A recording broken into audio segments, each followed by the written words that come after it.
Assalamualaikum warahmatullahi wabarakatuh. Hai para pecinta catur dan para catur mania, selamat datang kembali di Legenda Catur Dunia.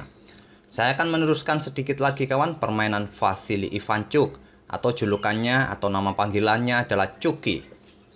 Yang menurut saya banyak sekali game-gamenya kawan yang bisa membuat warga pos ronda atau warga warung kopi akan gedek-gedek kepala. Saya sendiri setelah melihat database permainannya kawan juga gedek-gedek kepala kawan. Oke, game yang akan kita ulas ini saat Ivanchuk melawan juniornya Sergei Karjakin. Sama-sama kelahiran Ukraina kawan, tapi sekarang Karjakin menjadi warga negara Rusia. Saat itu Karjakin masih berusia 18 tahun kawan, sedangkan Chucky atau nama lain Ivanchuk berusia 39 tahun, beda 21 tahun. Mereka bertanding di turnamen Ember Tournament di Prancis tahun 2008. Ini adalah turnamen rapid kawan, dan ini adalah game kedua mereka. Di mana di game pertama pada sesi blindfold mereka bermain remis. Di sini Vasily Ivanchuk pegang putih bermain dengan pion E4 dibalas oleh Karjakin dengan permainan Sicilia. Kuda F3, pion D6, langkah-langkahnya standar kawan. Dan di sini Karjakin memilih variasi Najdov pion A6, gajah C4, Sosin attack, pion E6 bertransposisi ke bentuk Scheveningen, gajah B3, pion B5. Rencana untuk mengusir kuda bisa jadi dilakukan oleh hitam, kemudian ambil pion yang ada di peta E4, atau ide lain adalah menempatkan gajah di peta B7 kawan, yang seringkali dimainkan oleh hitam dalam permainan Sicilia, khususnya dengan struktur pion seperti ini. Ivanchuk melanjutkan pengembangan gajah G5, gajah E7 menutupin pinan, menteri putih F3, dan menteri hitam C7. Pion E5 untuk mengancam kuda juga membuka diagonal peta terang bagi menteri menyerang beteng yang ada di peta A8. Simpel saja diantisipasi dengan gajah B7 dengan tempo menyerang menteri. Pada posisi ini kawan seringkali kita jumpai, bahkan mungkin kawan-kawan sering menjumpai posisi seperti ini apabila berhadapan dengan Sicilia Najdov. Ada beberapa game yang cukup mirip kawan dengan permainan seperti ini, seperti Mikhail Tal, ada yang mempunyai ide langkah pion pukul kuda, nanti dilanjut dengan pukul gajah dan seterusnya. Tapi di permainan ini, Ivanchuk memilih langkah pion E pukul pion D6 terlebih dahulu, menawarkan pertukaran menteri. Tapi apabila tawaran ini diterima oleh hitam kawan adalah sebuah kesalahan, karena pion akan pukul menteri dan mendapatkan tempo menyerang kuda. Sedangkan gajah hitam ini hanya mendapatkan kesempatan untuk pukul pion di G2 saja. Jika hitam tetap nekat pukul pion G2 ini kawan, ingin mengeliminasi beteng putih, sudah tidak ada kesempatan lagi kawan, karena pion putih bisa menjadi menteri di langkah berikutnya. Jadi pada posisi ini langkah terbaik bagi hitam adalah memukul balik pion ini menggunakan gajah. Itulah yang sering dilakukan oleh pemain. Selanjutnya adalah menteri ke E3 menghindari serangan gajah. Gajah ke C5 mengepin kuda. Di sini Ivanchuk melakukan rokade panjang, dibalas dengan langkah pengembangan kuda C6, memberikan pressure lebih bagi kuda D4 ini. Sampai langkah ke-13 ini kawan, semua langkah-langkahnya masih logis, masih sering terjadi. Di database ada banyak sekali game-game seperti ini. Dan sepertinya kawan pada posisi ini langkah gajah pukul kuda yang ada di peta F6 bisa jadi pilihan bagi putih. Langkah inilah yang paling banyak di database kawan yang dimainkan oleh putih pada posisi seperti ini tadi. Setelah pion hitam pukul balik gajah putih, kuda putih ke D5 mengancam menteri. Pion tidak bisa pukul kuda kawan karena posisinya kena pin. Menteri hitam bisa saja lari ke petak manapun atau menawarkan pertukaran menteri kawan. Jika diterima, dipukul balik oleh kuda hitam. Kuda C7 skak, dan dengan variasi ini kawan, kebanyakan game yang ada di database berakhir remis. Tapi di permainan ini kawan, Ivanchuk mempunyai ide lain, yaitu dengan langkah menteri pukul pion E6 skak. Coba bayangkan kawan, apa nggak gedek-gedek kepala kalau kita lihat permainan seperti ini. Mengorbankan menterinya begitu saja memukul pion. Apa yang diharapkan oleh Ivanchuk memainkan langkah seperti ini? Tentu saja diterima, dipukul balik oleh pion hitam. Dipukul balik oleh kuda putih menyerang menteri. Menteri bergerak ke peta E5. Jika bergerak ke peta E7 kawan, agar tetap bisa menjaga pion yang ada di peta G7 ini, simpel putih akan memainkan beteng H bergeser ke E1 dan persiapan memberikan discover check di langkah berikutnya.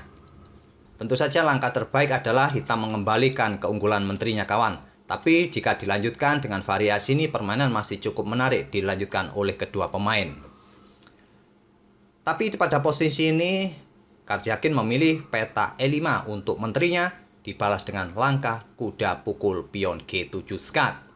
Raja ke F8, kuda kembali ke E6 skak. Di sini raja ke F7. Tapi jika raja ini kawan bergerak ke peta atau ke lajur pusat, mungkin ke peta E7, sama seperti yang saya sebut tadi, Beteng H akan bergeser ke E1 mengancam menteri dan persiapan discover check. Di sini hitam bisa mengorbankan menterinya ataupun mengembalikan keunggulan menteri kawan dengan langkah gajah pukul pion F2. Beteng pukul menteri akan dipukul balik oleh kuda hitam.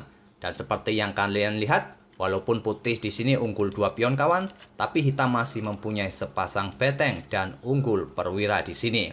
Walaupun posisinya raja masih tetap berada di pusat, tapi dengan keunggulan beberapa perwira, bisa saja hitam mengkoordinasikan perwiranya untuk melindungi rajanya dan permainan masih menarik untuk dilanjutkan. Tapi jika pada posisi ini tadi kawan, saat mendapatkan ancaman dari beteng putih, menteri hitam ini bergerak ke peta F5, ancamannya adalah cukup serius kawan, ancaman skakmat. Kuda akan pukul gajah open skak, raja hanya punya peta F8 dan gajah ke H6 skakmat. Tapi jika pada posisi ini menteri bergerak dengan pukul pion yang ada di peta H2 untuk memberikan kontrol di peta H6, selanjutnya kuda akan tetap pukul gajah open skak, raja bergerak ke F8, gajah pukul kuda, dan putih akan menang dengan variasi ini. Oleh karena itulah pada posisi ini langkah terbaik adalah mengorbankan menterinya, mengembalikan keunggulan menteri dengan gajah pukul pion E2 ini. Tapi pada permainan aslinya pada posisi ini tadi saat mendapatkan skak di peta E6 oleh kuda putih, raja hitam bergerak ke F7, selanjutnya beteng H bergeser ke E1 menyerang menteri. Di sini kawan, Karjakin memilih pukul beteng ini menggunakan menteri. Langkah terbaik adalah memukul pion yang ada di peta F2 kawan seperti yang saya sebut tadi. Bedanya apa kawan? Bisa kita lihat, yaitu beteng pukul menteri seperti yang saya sebut tadi. Kuda putih mungkin akan ke D8 memberikan double skak, raja ke G6, gajah pukul kuda, raja pukul gajah, kuda pukul gajah, dan seperti yang kalian lihat, walaupun putih masih unggul 2 pion di sayap raja, tapi hitam masih mempunyai sepasang beteng. Dan saya rasa permainan masih cukup berimbang kawan. Terus apa bedanya dengan variasi aslinya yang dimainkan oleh Karjakin dengan pukul beteng ini terlebih dahulu? Bedanya di sini kawan, kuda pukul gajah skak dan hitam tidak mempunyai kesempatan untuk pukul pion yang ada di peta F2 ini. Setelah raja bergerak, selanjutnya adalah beteng pukul menteri, raja pukul gajah, dan kuda pukul gajah di peta B7. Nah inilah kawan perbedaannya ada di sini. Putih masih mempunyai 3 pion yang saling terkoneksi di sayap raja ini. Tentu dengan 3 koneksi pion seperti ini, sulit bagi hitam kawan untuk menghancurkan struktur pion putih nanti yang bisa dibentuk oleh putih. Walaupun hitam masih mempunyai sepasang beteng. Itulah kawan perbedaannya dan permainan pun berlanjut. Di sini Karjakin melanjutkan dengan langkah kuda D4 menyerang gajah di peta B3. Kuda putih kembali ke D6.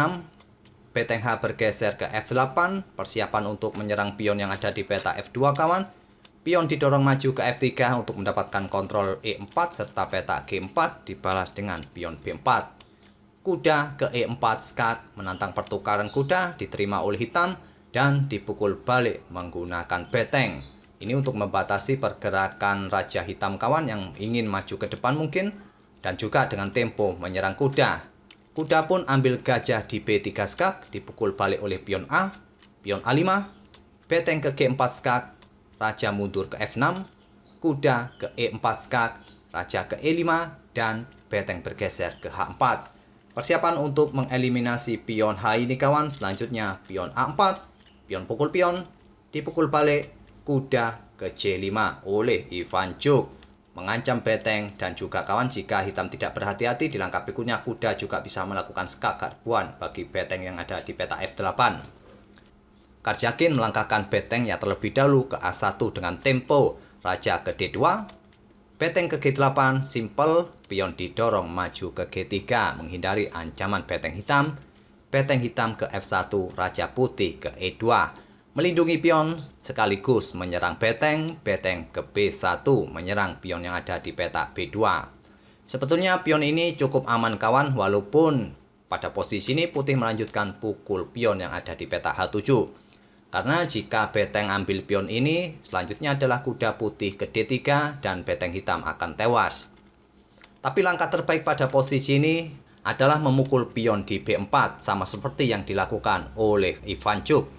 Dan Karjakin melanjutkan raja D5, kuda ke E4, raja ke C6, pion H4 perlahan-lahan mulai mendorong pionnya kawan, beteng H1, beteng putih C4 skak, raja ke B6, dan pion pun mulai didorong di sayap menteri, beteng D8, beteng putih C5 membuka ruang bagi pergerakan pion, dan beteng hitam A8, dan putih mulai mendorong pionnya satu peta. Ini penting kawan, kenapa tidak langsung dua peta saja ke C4 agar lebih cepat untuk segera promosi? Karena hitam akan membalas dengan beteng A3 kawan untuk membatasi pergerakan raja agar tidak bisa maju ke depan. Nanti diikuti langkah beteng H2 dan tentu saja akan merepotkan bagi putih di langkah-langkah berikutnya. Oleh karena itulah pada posisi ini putih hanya memainkan pion C3 satu peta majunya kawan, dibalas dengan beteng A2 skak, raja masih bisa bergerak maju ke depan kawan. Beteng E1 skak, raja ke F4, sekarang posisi raja cukup nyaman. Dan juga pion-pionnya ini pun juga aman kawan karena sudah mendapatkan dua kawalan dari raja plus kudanya. Di sini Karjakin masih belum mau menyerah. Beteng ke F1, beteng putih ke H5, persiapan untuk pukul pion hitam yang tinggal satu-satunya ini. Beteng hitam bergerak ke A8, sulit kawan jika hanya bergerak tadi ke peta A7 untuk melindungi pionnya. Bisa juga diserang oleh kuda putih ke peta F6, mendapatkan dua tekanan, tentu sudah tidak bisa lagi dipertahankan pion hitam ini. Oleh karena itulah Karjakin hanya melangkahkan beteng ke A8 untuk menghabiskan waktunya mungkin menyerang raja di peta F8 nanti. Di sini Ivanchuk terlebih dahulu melakukan skak di H6, setelah raja bergerak, kuda ke D6 skak. Raja tidak bisa bergerak ke C4 kawan untuk mendekati pion C3 ini karena peta ini sudah dikontrol oleh kuda, jadi raja bergerak ke A4. Beteng pukul pion, Karjakin pun sudah tidak punya harapan mempunyai menteri lagi kawan. Dibalas dengan raja B3, beteng ke C7 melindungi pion, dan Karjakin menggeser beteng D8 menyerang kuda, kuda ke F5. Akhirnya Sergei Karjakin di langkah ke-49 ini menyerah. Sudah tak perlu lagi saya lanjutkan kawan dengan komposisi seperti ini. Sungguh terlalu jika kalian tidak bisa mempromosikan salah satu pion putih ini. Bisa-bisa jika kalian melakukan langkah-langkah terbaik, nantinya kalian mempunyai 3 menteri di sayap raja ini. Mungkin satu beteng hitam akan bertukar satu pion, dan satu beteng lagi bertukar dengan satu pion lagi. Putih bisa jadi mempunyai 3 menteri lagi. Itulah kawan permainan yang cukup luar biasa, yang cukup bikin kita gede-gede kepala, di mana Vasily Ivanchuk tadi pada posisi di langkah ke-13 atau di langkah ke-14 di langkah berikutnya, dia melakukan pengorbanan menteri pukul pion E6, sebuah langkah yang cukup ringan kawan, tapi efeknya cukup berat. Semoga permainan dari Vasily Ivanchuk ini kawan bisa menghibur kalian, dan mungkin saja kalian bisa meniru ide-idenya. Dan kita akan bertemu di video-video berikutnya. Terima kasih. Wassalamualaikum warahmatullahi wabarakatuh.